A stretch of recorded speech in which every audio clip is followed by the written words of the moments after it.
Start नहीं करी। Female foetus जब होती है 1 मंथ की, मतलब एक फीमेल चाइल्ड जब 1 मंथ की होती है, ठीक है, तो उसके अंदर 1700 सेल्स होती हैं। उसके अंदर कितनी सेल्स होती हैं?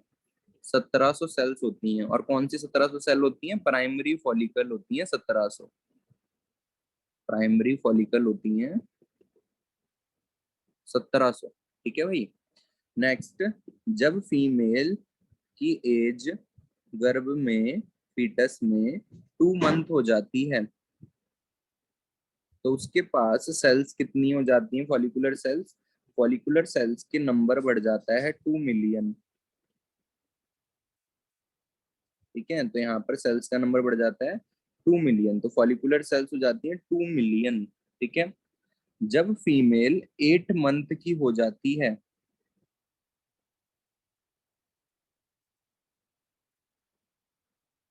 तो 8वें महीने में क्या होता है? 8 मंथ में 7 मिलियन सेल्स बन जाती हैं। 7 मिलियन सेल्स बन जाती हैं। ठीक है। और 7 मिलियन क्या बन जाती हैं? प्राइमरी फॉलिकल्स बन जाती हैं। ठीक है। अब यहाँ पर 8 मंथ पे क्या होता है? 8 मंथ पे एक प्रोसेस स्टार्ट होती है, जिस प्रोसेस का नाम होता है एटरीजिया। ठीक है। तो यहाँ पर 8 मंथ के बाद एक प्रोसेस स्टार्ट होती है। ठीक है, जब बर्थ होने वाला होता है उस टाइम पे एक प्रोसेस स्टार्ट होती है, उस प्रोसेस का नाम होता है एटरीजिया। एटरीजिया का मतलब होता है ब्रेक डाउन होना, साइज छोटा होना या टूटना। ठीक है। तो इसकी वजह से जब बर्थ होता है फीमेल का, 9 मंथ इसके बाद जब फीमेल का बर्थ होगा, तो उस टाइम पे बर्थ के दौरान एटरीजिया की वजह से कितनी रह जाती हैं? Only at birth only 2 million cells रह जाती हैं फीमेल्स की बॉडी के अंदर। ठीक है, 2 मिलियन सेल्स रह जाती हैं। 2 मिलियन सेल्स लेफ्ट ओनली। ठीक है भाई। तो 2 मिलियन फॉलिकुलर सेल्स रह जाती हैं। और जब तक फीमेल प्यूबर्टी तक जाती है, जब तक फीमेल प्यूबर्टी तक जाती है, तब तक ये एटरीजिया फिर चलता है। बर्थ होने के बाद ये एटरीजिया फिर चलता है। और जब फीमेल प्यूबर्टी पे आती है, एट प्यूबर्टी, जब फीमेल प्यूबर्टी पे आती है, टीनेज पे आती है, तो ये सेल्स डिक्रीज होके रह जाती हैं only at puberty only 60 to 80,000। ठीक है, 60 to 80,000 ईच ओवरी सिर्फ रह जाती हैं। Only 60 to 18,000 each ovary. अब ये जो 60 to 80,000 सेल्स बचती हैं, फॉलिकुलर सेल्स कितनी बनती बचती हैं? 60 to 80,000। और हमें पता है ये जो प्यूबर्टी वाली स्टेज है, यहाँ पर आने के बाद चेंजेस बहुत सारे देखने को मिलते हैं। खैर बहुत सारे चेंजेस पहले ही शुरू हो जाते हैं बर्थ के बाद ही। ठीक है, प्राइमरी फॉलिकल से सेकेंडरी फॉलिकल बन चुकी होगी वो। ठीक है। और यहाँ पर जब वो प्यूबर्टी पे आएगी तो टर्शरी फॉलिकल बन जाएगी। वो सब हम प्रोसेस देख चुके हैं। अभी 60,000 में से 80,000 में से सिर्फ आउट ऑफ 500, मतलब अगर 60,000 के मैं 500 के हिस्से बना दूं, ठीक है, तो out of 500 only one develop into, सिर्फ एक डेवलप करती है। Only one develop into ovum. ठीक है। तो 500 में से सिर्फ एक डेवलप करती है ओवम में। तो अगर मैं तुमसे बोलूं 60,000 को, 60,000 सेल में बताओ कितनी सेल्स ओवम में डेवलप कर सकती है, तो क्या आंसर बताओगे? डिवाइड करो 60,000 को 500 से, 120। ठीक है। और 80,000 को अगर डिवाइड करोगे क्या नाम, 500 से, तो कितना आएगा? 160। कितना आएगा? 160। तो एक ओवरी कितनी मैक्सिमम कितने ओवा बना सकती है, कितने ओवम बना सकती है? 160। कितने बना सकती है? 160। और दो ओवरीज कितना बना सकती हैं? 320। कितना बना सकती है टोटल? बताओ जल्दी। समझ में आया नहीं है? पहले ये बताओ। बाकी चीजें छोड़ो, पहले ये बताओ कैलकुलेशन समझ में आ रही नहीं आ रही? देखो, यहाँ पर अगर मैं 60,000 के 500 के सेट बना दूं, इस 60,000 को 500 के नोट में तोड़ दूं, ठीक है, इस 60,000 को 500 के नोट में तोड़ दूं, तो इस 500 में से सिर्फ एक सेल डेवलप करती है ओवा में। इस 500 में से एक सेल डेवलप करती है ओवा में। 500 में से एक सेल डेवलप करती है ओवा में। 500 में से एक सेल डेवलप करती है ओवा में। बात समझ में आ रही है क्या कहना चाह रहा हूँ? बताओ जल्दी। Yes sir. तो 60,000 में 60,000 को अगर 500 से डिवाइड करोगे, 60,000 को अगर 500 से डिवाइड करोगे तो कितनी सेल आएंगी? 60,000 को 500 से डिवाइड करोगे तो ओनली 120 सेल्स आएंगी, और 80,000 को डिवाइड करोगे तो 160 सेल आएंगी। कितनी आएंगी? 160। तो मतलब एक ओवरी 160 ओवम बना सकती है, 160 ओवम बना सकती है ओनली। तो दो ओवरी कितने बना सकती है भाई? 320।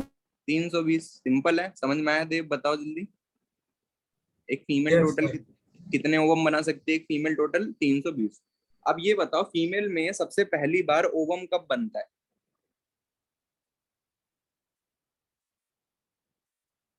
कब बनता है भाई फीमेल में ओवम सबसे पहली बार? जब प्यूबर्टी आती तभी बनता है ना। ऐसा तो होता नहीं कि फीमेल में 10 की एज में, 9 की एज में ही बनने लग जाएगा।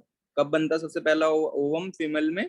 फीमेल में सबसे पहला ओवम बनता है ड्यूरिंग प्यूबर्टी। कब बनता है? प्यूबर्टी। तो सबसे पहले जो मेंस्ट्रुअल साइकिल होती है, जो सबसे पहली मेंस्ट्रुअल साइकिल होती है वो कब होती है? जब फीमेल में जो फीमेल का ओवम होता है, मतलब जो सेकेंडरी oocyte होता है, वो वेट कर रहा होता है, 13 की एज में वेट कर रहा होता है कि स्पर्म आएगा। स्पर्म आता नहीं है, ठीक है। तो 13 की एज में क्या होता है? जब 13 और 12 की एज होती है, ये सेकेंडरी oocyte फिर ब्रेक डाउन कर जाता है, एंडोमेट्रियम और ये दोनों ब्रेक डाउन कर जाते हैं, और दोनों ब्लड के साथ कहाँ आ जाते हैं? बाहर आ जाते हैं। तो सबसे पहली मेंस्ट्रुअल ब्लीडिंग जो स्टार्ट होती है उसके अंदर क्या क्या होता है? उसके अंदर सेकेंडरी oocyte के फ्रेगमेंट्स होंगे, एंड्रोमेट्रियम की शेडिंग होगी, ठीक है, थोड़ा म्यूकस होगा, थोड़ा ब्लड होगा। तो ये सब चीजें क्या होंगी? ब्लड बन के बाहर आ जाती हैं। तो सबसे पहली मेंस्ट्रुअल साइकिल कब स्टार्ट होती थी? अगर तुम्हें याद आ रहा हो, टीनेज में स्टार्ट होती थी, और उस प्रोसेस को हम मेनार्च कहते थे। किसी को याद आ रहा है ऐसा वर्ड? मेनार्च वर्ड याद आ रहा है? Yes sir. ठीक है, तो उसे हम क्या कहते थे? मेनार्च कहते थे। जब मैंने दो डिफरेंस लिखवाए थे मेल एंड फीमेल में, मेरे को लग रहा है देव को याद नहीं आ रहा है, ऐसा कुछ पढ़ा था हमने, मैं दिखा देता हूँ। जब हमने सेकेंडरी सेक्सुअल कैरेक्टर पढ़े थे तो यहाँ पर मैंने एक वर्ड बताया था, मेनार्च। जब सबसे पहली मेंस्ट्रुअल साइकिल स्टार्ट होती है तो उसे मेनार्च कहते हैं, याद करो। Yes, sir. याद आया? ठीक है। अब फीमेल के अंदर ये मेनार्च वर्ड क्यों बोला जाता है? क्योंकि फीमेल के अंदर जब सबसे पहली बार एग बनता है तो उसके टोटल कितने एग में से कितना एग खर्च हो चुका? एक 320 में से एक एग खर्च हो चुका, ठीक है। अब ये एग कितने कितने दिन में एक बार बनता है जरा बताओ? कितने दिन में एक बार एक एग बनता है? 30 दिन में, ठीक है। हर महीने में एक बार एक एग बनता है। वो हर महीने में एक बार एक बैग एग बनता है। एग वेट करता है स्पर्म का, स्पर्म नहीं आता तो कुछ दिनों के बाद वो ब्रेक डाउन हो जाता है और ब्लड के साथ बाहर आ जाता है, ठीक है। तो मतलब मेंस्ट्रुअल साइकिल जो होती है हर महीने चलती है। तो 12 महीने में कितने एग यूज हो गए बताओ? एक साल में कितने एग यूज हो गए? 12। 12. 12। एक सेल में कितने यूज हो गए? 12, ठीक है। अब मान लो एक फीमेल की जो मेंस्ट्रुअल साइकिल थी वो स्टार्ट हुई 12 की उम्र में, ठीक है, 12 की उम्र में स्टार्ट हुई, और हम मान के चल रहे हैं उसकी जो मेंस्ट्रुअल साइकिल वो कब खत्म हो जाएगी? 45 की एज में खत्म हो जाएगी। तो मतलब उसकी मेंस्ट्रुअल साइकिल कितने साल तक आएगी? 33 साल तक आएगी। कितने साल तक आएगी? 33 साल तक उसकी मेंस्ट्रुअल साइकिल आएगी। तो हम क्या मान के चल रहे हैं? एक फीमेल के अंदर मेन आर्च, मेनार्च मतलब onset of menstrual cycle start हुआ 12 की एज में, ठीक है। और फीमेल के अंदर जितने भी उसके ये ओ फॉलिकल्स हैं, ये लिमिटेड होते हैं फीमेल्स में फॉलिकल, ये एक बार खत्म हो गए तो खत्म हो गए, उसके बाद फीमेल्स में एग नहीं बन सकता, वो बेबी प्रोड्यूस नहीं कर सकती। और इसके बाद आता है मीनोपोज। मीनोपोज फीमेल में आ रहा है 45 की एज में, ठीक है। एक पार्टिकुलर एज मानी जाती है 45 से 50, 40 से 50। तो फीमेल में सारे एग जो होते हैं वो खत्म हो जाते हैं, सारे फॉलिकल खत्म हो जाते हैं कब? 45 की एज में। तो यहाँ पर 45 की एज में मान लो खत्म हो गए सारे फॉलिकल। तो फीमेल ने कितने साल तक प्रोड्यूस करा? दोनों को माइनस करोगे, 33 साल तक एग प्रोड्यूस करा। 33 साल तक कितने एग प्रोड्यूस करे होंगे वो कैसे पता चलेगा? एक साल में कितने एग प्रोड्यूस हो रहे थे? 12। तो 33 साल में कितने प्रोड्यूस होंगे? 12 इंटू 33। तो इसका आंसर आता है 396। कितना आता है? 396। और हमने कितना कैलकुलेट करा था? 320 कैलकुलेट करा था। तो इसलिए एक एवरेज एज बोली जाती है कि 40 से 45 साल की उम्र में फीमेल्स के जितने भी फॉलिकल होते हैं वो खत्म हो जाते हैं, और जैसे ही वो खत्म हो जाते हैं फीमेल में मेंस्ट्रुअल साइकिल आनी बंद हो जाती है, एग बनना बंद हो जाता है, और उस स्टेज को मीनोपोज कहा जाता है। समझ में आ रहा है क्या बताना चाह रहा हूँ मैं? देव भाई बताओ। Yes sir. Yes, sir. पक्का आ गया? Yes, sir. तो फीमेल में मीनोपोज क्यों आती है, बात समझ में आया? ठीक है, इसी से समझ में आता है, यूजेनिसिस समझने के बाद ज्यादा क्लियर समझ में आता है कि फीमेल में मीनोपोज क्यों आता है, ठीक है। कैलकुलेशन के साथ समझा दिया मैंने कि क्यों 40 से 45 एज में आता है, ठीक है। तो यहाँ पर ओनली आउट ऑफ 500 से ओनली 500 में से ओनली सिर्फ 1 डेवलप करता है ओवम के अंदर।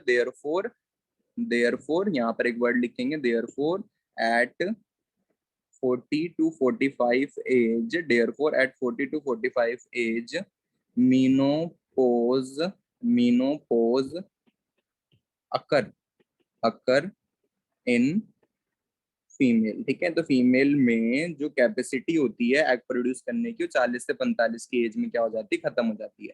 तो at 40 to 45 age menopause occur in female. ठीक है, तो फीमेल्स में मीनोपोज अकर हो जाता है, इसका मतलब होता है फीमेल में एग्स अब नहीं बन सकते। ठीक है, और जो मेल होता है उसके अंदर डिफरेंट होता है फिनोमिना। मेल के अंदर बेसिक से प्यूबरिटी पे बनना स्टार्ट होता है, स्पर्म जो होगा वो प्यूबरिटी पे बनना स्टार्ट होता है, पर वो स्पर्म प्रोडक्शन वो मेल के अंदर एट अ लास्ट मोमेंट तक, उसके मरते दम तक चल सकती है। ठीक है, मतलब स्पर्म प्रोडक्शन की कोई लिमिट नहीं होती, स्पर्म प्रोडक्शन की कोई लिमिट नहीं होती, क्योंकि कोई सेल इसके अंदर ये थोड़ी हो रही है कि जो स्पर्मेटोगोनिया सेल है वो डैमेज हो जा रही है एक बार स्पर्म बनाने के बाद, वो तो एज इट इज पड़ी हुई है। ठीक है, उसके अंदर सेमिनिफेरस ट्यूब्यूल के अंदर, तो इसलिए मेल के अंदर कोई भी इफेक्ट नहीं पड़ता। इसलिए मेल में जो क्या नाम है डिजायर होती है, सेक्सुअल कैपेसिटी जो होती है वो ओल्ड एज तक रहती है, और फीमेल्स में 40 की एज के बाद जो डिजायर होती है, सेक्सुअल डिजायर जो होती है वो क्या हो जाती है, कम हो जाती है या खत्म हो जाती है। ठीक है, बिकॉज हॉर्मोन्स प्रोड्यूस हो ही नहीं रहे होते बॉडी के अंदर, ओवर प्रोड्यूस हो ही नहीं रहा होता, और जिसकी वजह से जो डिजायर होती है वो क्या हो जाती है, कम हो जाती है, खत्म हो जाती है। ठीक है, तो इस वजह से थोड़ी कॉम्प्लिकेशंस आने लग जाती हैं। हॉर्मोन्स ही होते हैं जो मोस्टली कॉम्प्लिकेशन कस करते हैं रिलेशनशिप में या फैमिलीज में। ठीक है, तो यहाँ पर ये था कुछ एक्स्ट्रा बातें जो किससे रिलेटेड थी, जो रिलेटेड थी अबाउट फीमेल्स ओवा, कि फीमेल्स में ओवा कैसे बनते हैं। तो होप सो यहाँ पर तुम्हें क्लियरली समझ में आ गया होगा जो लॉजिक था। ये पहले मैं क्या करता था, इस चीज को पहले लिखवा देता था, ये नंबर्स है ना, इसको पहले लिखवा देता, तो बच्चे इस नंबर में उलझे रहते थे और उनको जेनेसिस समझ में नहीं आते थे ठीक से, तो इसलिए फिर दिक्कत हो जाती थी। तो होप सो ऊजेनेसिस क्लियरली समझ में आ गई होगी। अगर ऊजेनेसिस याद है देव तो सुनाना चाहोगे भाई, ऊजेनेसिस में क्या क्या हुआ था, ये याद ही नहीं करी अभी तक, संडे के मजे लिए जा रहे हैं भाई। सर हम बोलेंगे नहीं, आप बोलते रहो।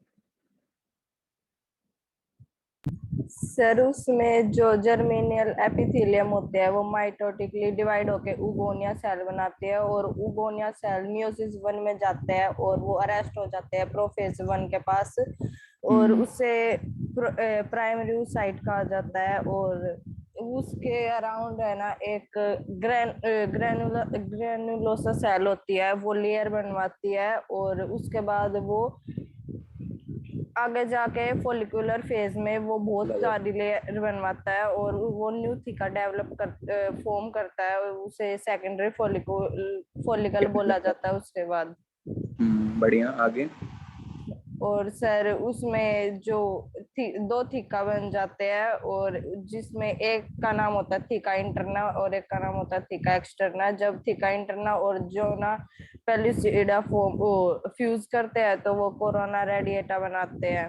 ठीक है, और इसके ल्यूटल फेज में जाने के बाद प्यूबर्टी के टाइम पे जो सेकेंडरी फ्यूलिकल होता है वो अपने अंदर एक फ्लूइड फिल्ड क्या, कैविटी बनाता है जिसका नाम एंट्रम होता है, और वो अब उसको है ना त्रिश्री फोलिकल कहा जाता है। और प्राइमरी ऊसाइट है, जब वो त्रिश्री फोलिकल में जाता है तो उसकी जो मियोसिस 1 होती है वो कंप्लीट हो जाती है, और वो सेकेंडरी ऊसाइट बनाता है और फर्स्ट पोलर बॉडी बनाता है। बनाता है, बहुत बढ़िया।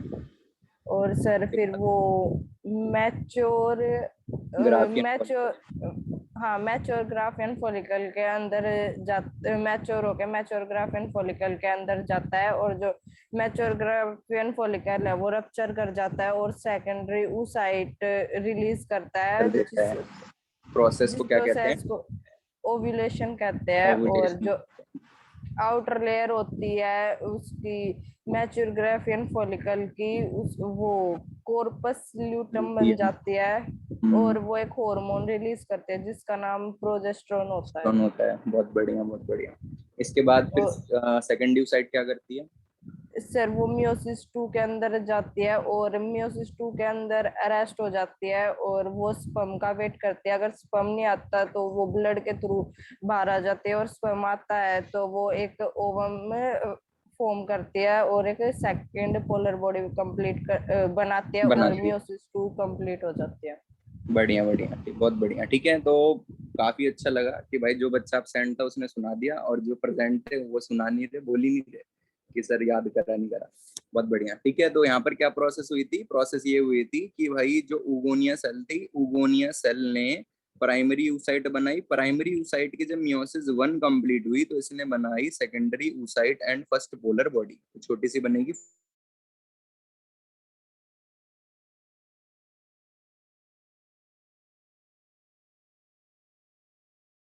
बड़ी बनती हैं दो, ठीक है, और लास्ट में बनता है ये ओवम। ठीक है, ये ओवम एंड स्पर्म फ्यूज कर जाते हैं और इसे कहते हैं फर्टिलाइजेशन, बना देते हैं जाइगोट। अगर स्पर्म नहीं आएगा तो ब्लड के साथ बाहर चला जाता है। ठीक है, अब यहाँ पर जरा देख लो डायग्राम इसका। ये डायग्राम जो है 5 नंबर में आ जाता है। ठीक है, इसमें क्या डायग्राम में एक्सप्लेन करने को बोला गया होता है? बोला गया होता है कि एक क्रॉस सेक्शन बनाओ ओवरी का, showing the various stages of oogenesis। ठीक है, तो एक क्रॉस सेक्शन बनाओ ओवरी का। तो सबसे पहले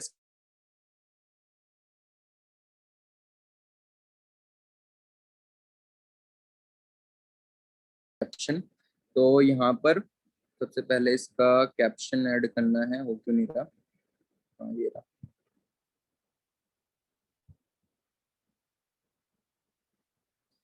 तो इसको हम कहते हैं डायग्रामेटिक। नहीं हो रहा शायद टाइप, पता नहीं कहाँ से क्या टच हो गया, हो रहा है।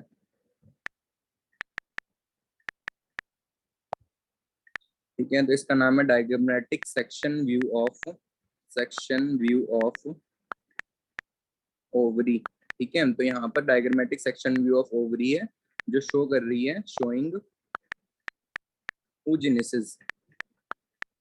ठीक है, जिसको oogenesis समझ में आ गई उसे 5 नंबर की मैस्चुरेशन साइकिल भी समझ में आ जाएगी। जो मैस्चुरल साइकिल होती है वो भी 5 नंबर में आती है और वो इजीली समझ में आ जाएगी। इवन कई बच्चे मैस्चुरल साइकिल पे क्या बनाते हैं, अपना प्रोजेक्ट भी बनाते हैं। ठीक है, तो यहाँ पर जो oogenesis है वो यहाँ पर शो हो रही है। अब oogenesis कैसे शो हो रही है जरा इसको समझ लेते हैं। ठीक है, तो ये है diagrammatic sectional view of ovary. अब यहाँ पर देखो क्या क्या हो रहा है। सबसे पहले यहाँ पर ब्लड वेसल्स दिखा रखी हैं। रेड ब्लड वेसल्स वो होती हैं जो ऑक्सीजन वाला ब्लड लेके आती हैं, और ब्लू ब्लड वेसल्स वो होती हैं जो डीऑक्सीजनेटेड ब्लड लेके जाती हैं। ठीक है, तो ये लाने वाले काम करती हैं, ले जाने का काम करती हैं। अब यहाँ पर क्या दिख रहा है? यहाँ पर दिख रहा है बहुत सारी फॉलिकुलर सेल्स हैंगी। ठीक है, जिसके अंदर क्या आएगा, सेंटर में oocyte आएगा। ठीक है, तो इसको जूम कर देते हैं, जरा समझते हैं इसको ध्यान से। तो यहाँ पर क्या दिखा रखा है? सबसे पहले प्राइमरी फॉलिकल से समझते हैं, जो तुम पहली स्टेज में समझ चुके हो। तो बहुत सारी जर्माइनल एपिथेलियम ने फॉलिकुलर सेल्स बनाई, इन ऊगोनिया सेल्स बने, और ऊगोनिया सेल्स के अराउंड ग्रैनुलोसा सेल की एक लेयर आ गई। ठीक है, और इसको हम कहने लग गए प्राइमरी फॉलिकल। नेक्स्ट, ये जो प्राइमरी फॉलिकल है इसके अराउंड और लेयर्स बन गई, और जब इसके अराउंड और लेयर्स बन गई तो इसको हम कहने लग गए सेकेंडरी फॉलिकल। ठीक है, तो इसका नाम क्या पड़ जाएगा? Secondary follicle. वैसे सेकेंडरी फॉलिकल कौन सी स्टेज है? ये वाली स्टेज को हम क्या कहते हैं? सेकेंडरी फॉलिकल कहते हैं। यहाँ लिखा नहीं हुआ तो इसे हम क्या कहते हैं? सेकेंडरी फॉलिकल कहते हैं। ये जो स्टेज है यहाँ पर दिखा रखा है, ये जो प्राइमरी ऊसाइट है वो चेंज हो चुका है सेकेंडरी ऊसाइट। मींस इस स्टेज में क्या आ चुकी है? प्यूबर्टी आ चुकी है। इस डायग्राम में क्या दिखा रहा है कि प्यूबर्टी के टाइम पे एक फ्लूइड फिल्ड कैविटी डेवलप करती है, और इस फ्लूइड फिल्ड कैविटी का नाम क्या होता है? एंट्रम नाम होता है। ठीक है, यहाँ पर ये दोनों स्टेज किस टाइम की हैं? ये दोनों स्टेज प्यूबर्टी के टाइम की हैं। तो ये जो तुम्हें दोनों स्टेज दिख रही है ये किस टाइम की है? प्यूबर्टी के टाइम की है। कौन कौन सी? ये वाला। ठीक है, इसमें ए बी सी करके नाम लिख दिया जाएगा, A B C D E F G, इस तरीके से नाम लिख दे जाएंगे, और तुम्हें बोला जाएगा बताओ इसके अंदर जी क्या बता रहा है, कौन सी प्रोसेस को बता रहा है, कौन सा हार्मोन रिलीज हो रहा होगा, इस तरीके से लिख दिया जाएगा। ठीक है, तो यहाँ पर ये जो टर्शरी फॉलिकल है शो कर रही है एक फ्लूइड फिल्ड कैविटी जिसे हम कहते हैं एंट्रम। ठीक है, तो ये कब हो रहा है? प्यूबरिटी के दौरान हो रहा है। तो क्वेश्चन कैसे लिखा आएगा? क्वेश्चन लिखा आएगा कि इस डायग्राम में, एक तो डायग्राम बना बना दे देंगे, डायरेक्टली पूछ लेंगे, या डायग्राम बनाने को बोलेंगे और बोलेंगे ये सब स्टेज शो करो। तो मोस्टली डायग्राम बना बना देते हैं। तो क्या बोलेंगे? डायग्राम में वो स्टेज बताओ जब प्यूबरिटी आ जाती है, उसको बताओ कौन कौन सी स्टेजेस है। तो तुम मार्क करोगे ये वाली स्टेज है, मतलब मान लो इसको सी लिखा हुआ है, इसको डी लिखा हुआ है। यहाँ पर सी में बताओगे कि सी के अंदर सेकेंडरी oocyte बन चुकी है, उसने अपनी मियोसिस 1 कंप्लीट कर ली है, और डी डायग्राम के अंदर फ्लूइड फिल्ड कैविटी बन गई है जिसे हम एंट्रम कह रहे हैं, और इस केस में इसका नाम पड़ गया टर्शरी फॉलिकल। इसने अपना साइज इंक्रीज कर लिया तो इसका नाम पड़ गया mature Graafian follicle. Mature Graafian follicle rupture हो गई और इसने क्या रिलीज कर दिया, ओवम। इस ओवम को कौन कलेक्ट करेगा, देव, ओनली देव। कौन कलेक्ट करेगा इस ओवम को, बताओ भाई, सो गए क्या तुम, आज तो बोल ही नहीं रहे बिल्कुल भी। कोई रिस्पॉन्स ही नहीं है देव का, यस नो क्या करना है। आदित्य बताओ भाई, इस ओवम को कौन कलेक्ट करेगा। आदित्य की आवाज ही नहीं आ रही। साक्षी शिक्षा बताओ। सर स्पर्म करेगा। नहीं नहीं, यूटेरस। कलेक्ट, और कुछ बोल दो अजीब सा। ओवम को कलेक्ट करने वाले यूटेरस स्ट्रक्चर का करेगा। नाम क्या था, नहीं गलत है। फेलोपियन ट्यूब थी, फेलोपियन ट्यूब में लास्ट वाले पार्ट का नाम था इनफंडिबुलम, लास्ट वाले पार्ट में इनफंडिबुलम में फिंगर लाइक प्रोजेक्शन से जिसका नाम था फिम्ब्रेई। कुछ याद आ रहा है। फिम्ब्रेई के बाद था इनफंडिबुलम, इनफंडिबुलम के बाद था एम्प्यूला, एम्प्यूला के बाद था स्टमस, फिर आ रहा था यूट्रस। कुछ याद आ रहा है, ऐसा कुछ पढ़ा था हमने। ओवा कलेक्ट करने का काम यस किसका सर। था, सर किसका काम था। Yes sir. करेगा सर, जो टीचर ने बताया था ऑस्ट्रियम कुछ। अरे भाई वो नहीं है, ऐसा कोई वर्ड ना तुमने शेयर करा अभी तक, ठीक है। सर तो सर जब रिवीजन हो रही थी ना इस वाले चैप्टर की, मैम ने फिर भी बोला था। भाई मैडम से बोलो ना, दिखाओ तो कहाँ है। मैं तो तुम्हें प्रूफ के साथ दिखा रहा हूँ, ये तो है नहीं कि मैं हवा हवा में बात कर रहा हूँ। स्टेटमेंट बोलना और दिखाना दोनों में फर्क होता है ना। चलो, तो यहाँ पर क्या वर्ड आएगा, ओवम को कलेक्ट करने का काम होता है फिम्बरी का, ठीक है। तो यहाँ पर जो ओवम जिसे कह रहे हैं, ये एक्चुअल है क्या, ये सेकेंडरी यूसाइट है। अभी किस क्या है, ये सेकेंडरी यूसाइट। ओवम में बदलेगा जब स्पर्म आएगा। इसकी जो आउटर लेयर थी वो किस चीज में बदल गई, इसकी आउटर लेयर बदल गई कॉर्पस लूटियम। वैसे इन दोनों डायग्राम को कॉर्पस लूटियम लिख रखा है, पर ऐसा नहीं होता, इन सबके नाम होते हैं, ठीक है। एंट्रेंस में जब पढ़ोगे इन डायग्राम्स के क्या होते हैं, नाम होते हैं, अलग अलग नाम होते हैं। क्या अलग अलग नाम होते हैं, जैसे जो यहाँ पर शुरू का जो डायग्राम होता है इसे कहते हैं कॉर्पस हीमोर हैगिसम, ठीक है। इसका नाम होता है कॉर्पस हीमोर हैगिसम, इसका नाम होता है कॉर्पस लूटियम, और इसका नाम होता है कॉर्पस एल्बिकन, ठीक है। तो तीन नाम होते हैं। कॉर्पस लूटियम की तीन स्टेज होती हैं। जब कॉर्पस लूटियम बिल्कुल बनता है तो उसे कहते हैं कॉर्पस हीमोर हैगिसम। कॉर्पस लूटियम जब मैच्योर हो जाता है और प्रोजेस्टेरोन बहुत ज्यादा सिक्रीट करता है तो उसे कहते हैं कॉर्पस लूटियम। और जब कॉर्पस लूटियम टूटने लग जाता है तो उसका नाम होता है कॉर्पस एल्बिकन। एंट्रेंस में क्वेश्चन आता है एल्बिकन पे, ठीक है। तो इसको हम कहते हैं कॉर्पस एल्बिकन, ठीक है। तो कॉर्पस एल्बिकन्स ये क्या रिलीज कर रहे हैं, कॉर्पस लूटियम। कॉर्पस लूटियम अपने अंदर से रिलीज कर रहा है प्रोजेस्टेरोन हार्मोन। प्रोजेस्टेरोन हार्मोन क्यों रिलीज कर रहा है, ताकि एंडोमेट्रियम टूटे ना, ये ओवम टूटे ना, स्पर्म का वेट करता रहे। अब भाई स्पर्म जब बिल्कुल ही लिमिट तोड़ देगा, आएगा ही नहीं, तो क्या होगा, ये भी टूटने लग जाता है और प्रोजेस्टेरोन हार्मोन का लेवल डाउन हो जाता है। प्रोजेस्टेरोन हार्मोन का लेवल जैसे ही डाउन होता है वैसे ही मेंस्ट्रुअल साइकिल स्टार्ट हो जाती है। ये सब ब्रेक डाउन होके चले जाते हैं बाहर, ठीक है। फिर दोबारा अगले मंथ यही प्रोसेस स्टार्ट होती है और सेम चीजें रिपीट होती रहती हैं। तो कॉर्पस एल्बिकन कहा जाता है लास्ट रिग्रेसिंग, ठीक है। इसको क्या कहा जाता है, regressing corpus luteum is known as corpus albicans. Regressing का मतलब होता है छोटा होना, टूटना, ठीक है। तो regressing corpus luteum is known as corpus albicans, ठीक है। तो होप से तुम्हें ये डायग्राम समझ में आ गया होगा, ठीक है। ये 5 नंबर में आता है डायग्राम, बनाने को भी आ जाता है 5 नंबर में, और लेबलिंग करने को भी आ जाता है, ठीक है। तो अगर समझ में आ गया है oogenesis तो इस डायग्राम को बना लोगे। पेपर में इस चीज को मत लिखना, कोई फायदा नहीं है लिखने का। बेसिक से टीचर को लगेगा नॉलेज है बच्चे को, पर कोई फायदा नहीं है। नेक्स्ट, इसके अलावा कोई भी ऐसी चीज नहीं है जो तुम पेपर में इग्नोर कर सकते हो, स्किप कर सकते हो, सारी चीजें लिख सकते हो, कोई इशू नहीं है, ठीक है। तो oogenesis प्रोसेस हो चुके कंप्लीट, ठीक है, और बढ़िया है, एक बच्चों को याद भी है। इसके बाद हम देखेंगे डायग्राम ऑफ ओवम, ठीक है। तो अब हम देखेंगे डायग्राम ऑफ ओवम। तो हेडिंग डालेंगे स्ट्रक्चर ऑफ ओवम पे। इस डायग्राम को थोड़ा नीचे कर देते हैं, तो पूरा अकेला पेज लिए हुए है। इसको स्टार लगा देते हैं डायग्राम को, क्योंकि ये बहुत ज्यादा इंपॉर्टेंट है, ठीक है। ये जो प्रोसेस है oogenesis, इसके ऊपर बहुत क्वेश्चन देखने को मिलेंगे। यहाँ पर देखो, तुमने एक हार्मोन तो समझ लिया कि एक हार्मोन जो प्रोजेस्टेरोन होता है वो कहाँ से रिलीज होता है, पर तुमने एक चीज नहीं पूछी, सर एस्ट्रोजन हार्मोन कौन रिलीज करता है। एस्ट्रोजन हार्मोन रिलीज करता है ग्रैनुलोसा सेल। अब तुम्हारे माइंड में क्वेश्चन आएगा, ये ग्रैनुलोसा सेल ही तो थी जो कॉर्पस लूटियम में बदली थी, ठीक है। तो याद रखना, जब तक ये कॉर्पस लूटियम में नहीं बदलती तब तक ये सिक्रेट करती रहती है एस्ट्रोजन, और जैसे ही कॉर्पस लूटियम में बदलती हैं सिक्रेट करने लग जाती हैं प्रोजेस्टेरॉन, ठीक है। तो डबल फंक्शन शो करती हैं ग्रैनुलोसा सेल। तो मेंस्ट्रुएशन साइकिल जब पढ़ेंगे, मेंस्ट्रुअल साइकिल जब पढ़ेंगे तब ज्यादा क्लियर समझ में आएगा, ठीक है। फिलहाल याद रखोगे तो अच्छी बात है। अब हेडिंग डालेंगे स्ट्रक्चर ऑफ ओवम। तो भाई ओवम बन चुका है oogenesis प्रोसेस से, और इसकी हेडिंग डालेंगे हम स्ट्रक्चर ऑफ ओवम। एक तो देव बोलता रहता है पता नहीं क्या नया नया नाम, और भेजता है नहीं फोटो वोटो या नाम लिख के कि मैं भी देखूं मुझे भी पता चले। गलत बात है भाई, ऐसे नहीं चलेगा। कुछ तो ऐसी चीज होगी, क्या पता मैंने ही ना पढ़ी हो। भेजोगे तभी तो पता चलेगा कि क्या है उसके बारे में। Structure of ovum. ओवम का स्ट्रक्चर किस तरीके से होता है, तो देखते हैं भाई ओवम के स्ट्रक्चर में क्या क्या देखने को मिलता है। तो सबसे पहले ओवम के अंदर सेंटर में हमें देखने को मिलता है इसका साइटोप्लाज्म। तो यहाँ पर ड्रॉ करेंगे ओवम का साइटोप्लाज्म। तो सेंटर में ओवम का देखने को मिलेगा हमें साइटोप्लाज्म। ज्यादा बड़े बना दिए पार्टिकल्स, न्यूक्लियस हो गए। तो ये ओवम का है साइटोप्लाज्म, सेंटर में इसका न्यूक्लियस,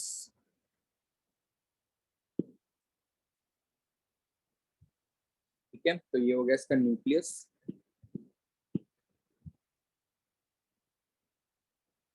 नेक्स्ट इसके अराउंड इसकी लेयर्स होंगी वेरियस, जो हम पढ़ चुके हैं पहले। इतने की लेबलिंग कर देते हैं। तो सबसे पहले इसके अंदर हमने देखा न्यूक्लियस, ठीक है। तो फर्स्ट हमने देखा न्यूक्लियस जिसकी फ्यूजन होगी स्पर्म के साथ और बना लेगा जाइगोट, ठीक है। Fusion of nucleus of sperm and ओवा प्रोड्यूस जाइगोट। इसके बाद यहाँ पर जो इसका साइटोप्लाज्म होता है, जो फ्लूइड होता है इसके अंदर, जैसे हमारा साइटोप्लाज्म होता है सेल का, तो उसे साइटोप्लाज्म कहा जाता है। ओवम के साइटोप्लाज्म को ऊप्लाज्म कहा जाता है। ओवम के साइटोप्लाज्म को ऊप्लाज्म कहा जाता है, ऊप्लाज्म कहा जाता है। इट इज कॉल्ड ऊप्लाज्म, ठीक है। नेक्स्ट जो यहाँ पर ऊप्लाज्म होता है, इसके अंदर very very small amount of small amount of yolk होता है। Very very small amount of yolk present होता है, ठीक है। अमाउंट भी लिखना पड़ेगा। Very very small amount of yolk present होता है। तो इस पॉइंट से आता है एंट्रेंस का क्वेश्चन। तो इसके अंदर होता है very very small amount of yolk. तो इसके अंदर बहुत कम अमाउंट का यॉल्क होता है। तो ह्यूमन के एग के अंदर, जैसे मुर्गी का एग होता है, हेन का एग होता है, तो उसके बीच में सेंटर में बहुत बड़ा यॉल्क होता है ना, जो पीले कलर का होता है, उसे क्या कहते हैं, यॉल्क कहते हैं। पर ह्यूमन का एग होता है उसके अंदर भी यॉल्क होता है, पर बहुत ज्यादा कम अमाउंट में होता है। तो human egg have very small amount of yolk, and this type of egg is called microlecithal egg, ठीक है। तो इस एग को क्या कहा जाता है, कॉल्ड माइक्रोलसाइथल एग, ठीक है। तो ह्यूमंस के एग को माइक्रोलसाइथल एग कहा जाता है। सेम इसी से तुम प्रिडिक्ट कर सकते हो कि जो मुर्गी होगी उसके एग को क्या कहा जाता होगा। उसके एग के अंदर लार्ज क्या होता है, यॉल्क होता है। तो लार्ज को क्या कहेंगे, मैक्रो, ठीक है। तो मैक्रोलसाइथल एग होता है किसका, मुर्गियों का, ठीक है। तो मुर्गियों के एग को क्या कहा जाता है, मैक्रोलसाइथल एग कहा जाता है। तो माइक्रोलसाइथल होता है ह्यूमंस का, ठीक है, और मैक्रोलसाइथल होता है किसका, हैंस का। इसके और भी टाइप्स होते हैं, फिलहाल उन पे हम अभी डिस्कशन नहीं करेंगे। Types of egg on the basis of yolk, कई टाइप्स होते हैं इसके। एंट्रेंस में कई क्वेश्चन आते हैं इससे रिलेटेड, ठीक है। तो आगे बढ़ते हैं। यहाँ पर ऊप्लाज्म बता दिया गया हैगा, यहाँ पर न्यूक्लियस बता दिया गया है। अब यहाँ पर जो इसकी प्लाज्मा मेम्ब्रेन होती है, इसका नाम क्या होता था, किसी को याद आ रहा है। जो प्लाज्मा मेम्ब्रेन थी उसका क्या नाम था,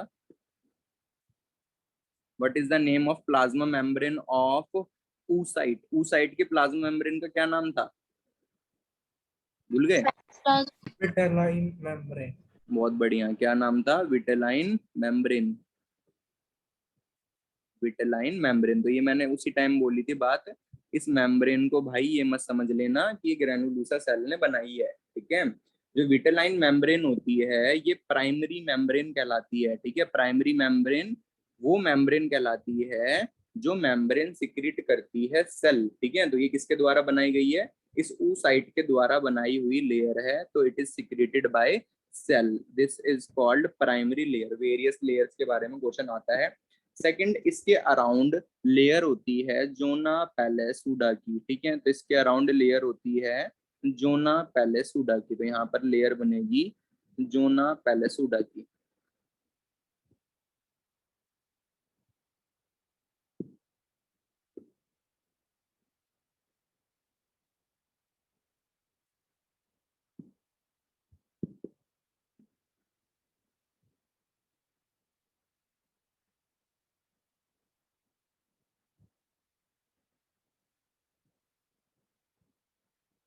ठीक है, तो इसके अराउंड जोना पैलेसुडा की लेयर होती है, और इसकी लेबलिंग जरा कर देते हैं जोना पैलेसुडा की।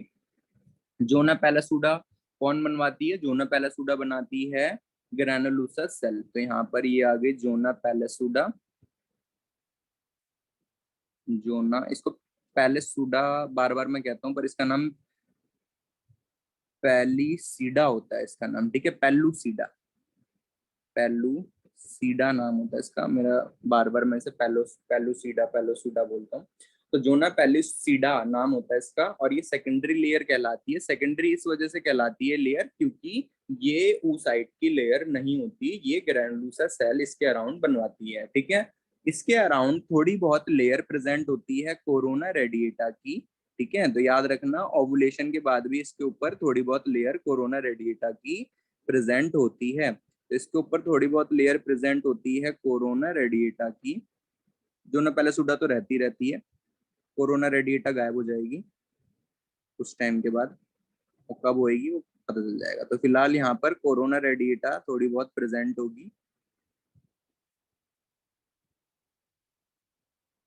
ठीक है। तो ये हो गई कोरोना रेडिएटा लेयर। वैसे कोरोना रेडिएटा जो होती है रेडिएटिंग होती है, तो इसके ऊपर थोड़ी और इस तरीके से लेयर्स दिखानी पड़ती है ताकि ये रेडिएटिंग दिखे। रेडिएटिंग मतलब बाहर निकलते हुए। तो this layer is known as corona radiata. तो जरा कोरोना रेडिएटा को लेबलिंग कर दिया जाए। This is called corona radiata, radiata. और कोरोना रेडिएटा जो होती है ये भी सेकेंडरी लेयर कहलाती है, ठीक है। तो ये कौन सी लेयर कहलाती है? ये कहलाती है सेकेंडरी लेयर। और ये भी क्या होती है? अराउंड प्रेजेंट होती है पैलेसुडा, जोना पैलेसुडा, और ये सिक्रेट करवाई जाती है बाय ग्रैनुलोसा सेल। अब यहाँ पर जो पोलर बॉडी होती हैं वो प्रेजेंट होती हैं। तो इस तरीके से यहाँ पर हमें देखने को मिलती है पोलर बॉडी, ठीक है। और जो पोलर बॉडी होती हैं, ठीक है, जिस साइड पोलर बॉडी होती है वो वाला हिस्सा कहलाता है एनिमल पोल। तो यहाँ पर दो नाम दे दिए जाते हैं, animal pole and vegetative pole. Actual animal pole और वेजिटेटिव पोल का पोलर बॉडी से कोई लेना देना नहीं होता, ठीक है। इसका रीजन, इसका किससे लेना देना होता है भी बताता हूँ, ज्यादा बड़ी हो गई। यहाँ पर ये पोलर बॉडी हो गई, ये पोलर बॉडी होगी, दो पोलर बॉडी हो गई यहाँ पे, ठीक है। इसको यहाँ बना देते हैं, ये एक पोलर बॉडी, दो पोलर बॉडी, ठीक है। और यहाँ से किसकी एंट्री हो रही है? यहाँ से एंट्री हो रही है स्पम्स की, ठीक है। तो इधर से एंट्री हो रही है स्पम्स की, तो ये आ रहे इधर से स्पम, और इतना, ठीक।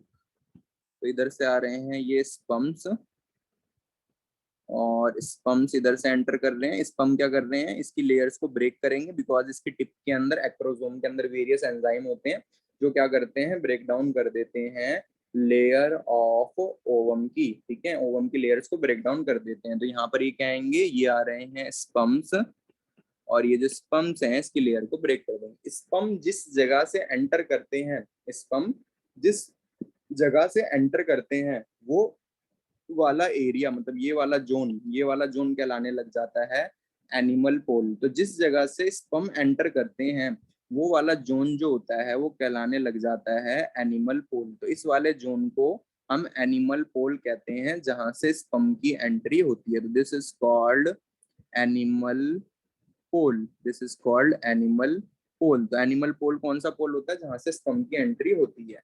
और जिसका अपोजिट पोल होता है, जहां से स्पर्म की एंट्री नहीं होती, उसे कहा जाता है वेजिटेटिव पोल। तो अपोजिट पोल जो होता है इसका, जहां से स्पर्म की एंट्री नहीं होती, वो कहलाता है वेजिटेटिव पोल। इसका क्या फंक्शन होता है एनिमल पोल और वेजिटेटिव पोल का? ये बताता है डिवीजन के बारे में कि डिवीजन किस किस जगह से होगी। तो पहली डिवीजन होती है एनिमल पोल और वेजिटेटिव पोल के थ्रू।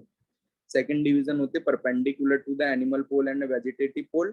थर्ड डिवीजन होगी perpendicular to the second one. ठीक है, तो इस तरीके से डिवीजन होती रहेंगी जाइगोट की। तो ये जाइगोट की डिवीजन को बताता है कि जाइगोट की डिवीजन किस डायरेक्शन में होगी। तो ये था डायग्राम ऑफ ओवम। तो ओवम का डायग्राम बनाने को आ जाता है पेपर में डायरेक्टली, वेरियस लेयर्स दिखानी पड़ती हैं। ठीक है भाई, तो ये इजिली तुम दिखा सकते हो कौन कौन सी लेयर हैंगी। तो यहाँ पर कौन कौन सी मेम्ब्रेन्स देखने को मिली हैं हमें, होप्स मैंने सारे नाम लेबल कर दिए हैं, हाँ कर दिए। तो यहाँ पर आती हैं वेरियस मेम्ब्रेन्स, कौन कौन सी हमें देखने को मिलती हैं। तो टाइप्स ऑफ मेम्ब्रेन हमें कौन कौन सी देखने को मिलती हैं, types of membrane.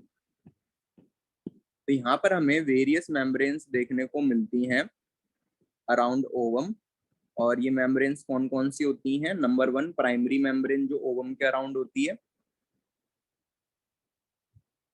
Primary membrane जो ओवम के अराउंड होती है। प्राइमरी मेम्ब्रेन जो होती है, ठीक है, ये सिक्रेटेड करी जाती है बाय सेल। तो अगर तुमने विटेलाइन मेम्ब्रेन के बारे में देखा हो तो मैंने उसे क्या लिखा हुआ है, प्राइमरी मेम्ब्रेन लिखा हुआ है। ठीक है, तो ये क्या होती है, ये वो मेम्ब्रेन होती है विच इज सिक्रेटेड बाय जो सिक्रेट करी जाएगी, which is secreted by cell, जो सिक्रेट करेगी सेल। तो सेल जो लेयर खुद बनाएगी उस लेयर को कहा जाएगा प्राइमरी मेम्ब्रेन। एग्जाम्पल इसका क्या होगा, इसका एग्जाम्पल होगा विटेलाइन मेम्ब्रेन। तो example is vitelline membrane, vitelline membrane. ठीक है भाई। नेक्स्ट, प्राइमरी मेम्ब्रेन के बाद कौन सी मेम्ब्रेन आती है, सेकेंडरी मेम्ब्रेन्स आती हैं। तो सेकेंडरी मेम्ब्रेन्स कौन होती हैं, जो सिक्रेट करवाई जाती है ग्रैनुलोसा सेल्स के द्वारा। तो अब यहाँ पर हेडिंग डालेंगे सेकेंडरी मेम्ब्रेन्स। सेकेंडरी मेम्ब्रेन जो होती हैं, जो सिक्रेट करी जाती हैं, विच is secreted by granulosa cells. इसको फॉलिकुलर सेल्स भी कहा जाता है, तो इसलिए कंफ्यूज मत होना, क्योंकि फॉलिकल्स ही तो बनवाती है। तो इसको हम फॉलिकुलर सेल्स भी कहते हैं। तो which is secreted by granulosa cell और फॉलिकुलर सेल्स। ठीक है, तो ये यहाँ पर सेकेंडरी मेम्ब्रेन बनाती है। सेकेंडरी मेम्ब्रेन के एग्जाम्पल कौन कौन से होते हैं। तो सेकेंडरी मेम्ब्रेन के एग्जाम्पल होते हैं नंबर 1 जोना पैलेसिडा, जोना पेलुसिडा, जो बोलता हूँ लिखने में लग जाता हूँ, पेलुसिडा। नेक्स्ट, सेकंड एग्जांपल होता है कोरोना रेडिएटा, ठीक है। तो ये यहाँ पर दो मेम्ब्रेन्स होती हैं जो बनाई जाती हैं किसके द्वारा, फॉलिकुलर सेल्स के द्वारा या by granulosa cell. Last, tertiary membrane जो ह्यूमंस के अंदर नहीं होती, जो होती है बर्ड्स के एग के अंदर। ठीक है, बर्ड्स के एग के अंदर होती है टर्शरी मेम्ब्रेन। तो टर्शरी मेम्ब्रेन, जिसने एग खाया होगा तो एग के अराउंड एक हार्ड सी लेयर होती है जिसे शेल कहा जाता है। होप सो किसी ने देखी होगी, सब ने देखी होगी मेरे हिसाब से। व्हाइट कलर की जो शेल होती है अंडे के बाहर हार्ड सी, उसे क्या कहा जाता है, शेल कहा जाता है। तो ये जो लेयर होती है इसे टर्शरी मेम्ब्रेन कहा जाता है और ये सिक्रेट करी जाती है, it is secreted bye glands. ठीक है, तो ये ग्लैंड्स सिक्रेट करती हैं और ये सिक्रेट करी जाती है बाय ओविडक्ट। ओविडक्ट किसे कहा जाता है, फैलोपियन ट्यूब का दूसरा नाम होता है ओविडक्ट। पता नहीं मैंने लिखा नहीं लिखा, एक बार चेक कर लेता हूँ। फैलोपियन ट्यूब का ही दूसरा नाम क्या होता है, ओविडक्ट नाम होता है। अगर नहीं लिखा तो भाई ऐड कर देते हैं, कल तो बोलोगे पढ़ाया नहीं। फैलोपियन ट्यूब को ही ओविडक्ट कहते हैं, ओविडक्ट कहते हैं फैलोपियन ट्यूब को। एंड फैलोपियन ट्यूब का और कहीं नाम लिखा है, नहीं लिखा। तो फैलोपियन ट्यूब को ओविडक्ट कहते हैं भाई, ये मैंने ऐड कर दिया है। और कहीं को हो इसके बारे में तो ऐड कर लेना। ठीक है, तो फैलोपियन ट्यूब को हम क्या कहते हैं, ओविडक्ट कहते हैं, बिकॉज इसके अंदर ओवा ट्रेवल करता है। तो यहाँ पर मैंने क्या बताया, ये सिक्रेट करी जाती है tertiary layer by, it is secreted bye oviduct और ग्लैंड्स। इसका एग्जांपल होता है शेल। तो अंडे के बाहर जो हार्ड सी लेयर होती है उसे क्या कहा जाता है, शेल कहा जाता है। ठीक है, और ये शेल जो होती है ये सिक्रेट करी जाती है ग्लैंड्स या ओविडक्ट के द्वारा। ठीक है, तो यहाँ पर जो ओवा है वो चुका है कंप्लीट। ठीक है, और जो डायग्राम है इससे रिलेटेड, ठीक है, जो 5 नंबर में आता है वो भी हो चुका है कंप्लीट। ठीक है, तो होप सो यहाँ तक सारा समझ में आया होगा। कोई डाउट है भाई तो पूछ लो। देव, कोई डाउट है तो पूछ लो अभी तक जो समझ में ना आया हो। इसके बाद जो हमारी इम्पोर्टेंट प्रोसेस है, उस प्रोसेस का नाम है मेंस्ट्रुअल साइकिल। ठीक है भाई, तो मेंस्ट्रुअल साइकिल इसके बाद हम पढ़ेंगे, और मेंस्ट्रुअल साइकिल उसी को समझ में आएगी जिसको oogenesis आ गई है समझ में। ठीक है, बहुत क्लियर बात है। oogenesis जिसे समझ में आ गई उसे मेंस्ट्रुअल साइकिल समझ में आ जाएगी, और जिसको नहीं समझ में आए oogenesis उसे मेंस्ट्रुअल साइकिल बिल्कुल भी समझ में नहीं आएगी। ये लिख के ले लेना। ठीक है, यहाँ पर स्पर्म जो होते हैं, स्पर्म के पास हाइड्रोलिटिक एंजाइम होते हैं, और यहाँ पर जो हाइड्रोलिटिक एंजाइम होते हैं कौन कौन से होते हैं ये मैंने लिखे नहीं थे, तो यहाँ पर इन स्पर्म के एंजाइम्स के बारे में भी अपने नोट्स में लिख लेना। ठीक है, तो स्पर्म के पास कौन कौन से एंजाइम होते हैं जो लेयर ऑफ ओवा को तोड़ते हैं। ये जो हाइड्रोलिटिक एंजाइम होते हैं ये होता है नंबर 1 हाइयालुरोनिडेज, हाइयालुरोनिडेज। सेकंड यहाँ पे एंजाइम होता है कोरोना पेनिट्रेटिंग एंजाइम, जो तोड़ता है कोरोना रेडिएटा को, कोरोना पेनिट्रेटिंग एंजाइम। नेक्स्ट यहाँ पर होता है स्पर्म लाइसिन, ये तोड़ता है जोना पैलेसुडा को। और हियालुरोनिडेज जो होता है वो सीमेंटिंग सब्सटेंस, मतलब जो इन सेल्स के बीच में चिपकाने वाला सब्सटेंस होता है, इन सेल्स को जो जोड़े रखा हुआ है, उस सीमेंटिंग सब्सटेंस को डिसॉल्व कर देता है, तोड़ देता है।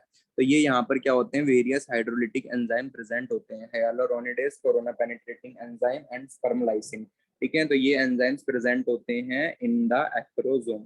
ठीक है, तो होप सो यहाँ तक समझ में आ गया होगा सब कुछ। अब कुछ बोल तो रहे हो नहीं अपने मुंह से कि समझ में आया नहीं आया, तो मैं मान के चल रहा हूँ समझ में आ गया होगा। ठीक है, कौन आया इतनी लेट? इशिता। इशिता काफी लेट आए हो आज। ठीक है, तो मैं क्लास एंड कर रहा हूँ, वीडियो सेंड कर दूंगा, देख लेना सब बच्चे। ठीक है, बाय बाय।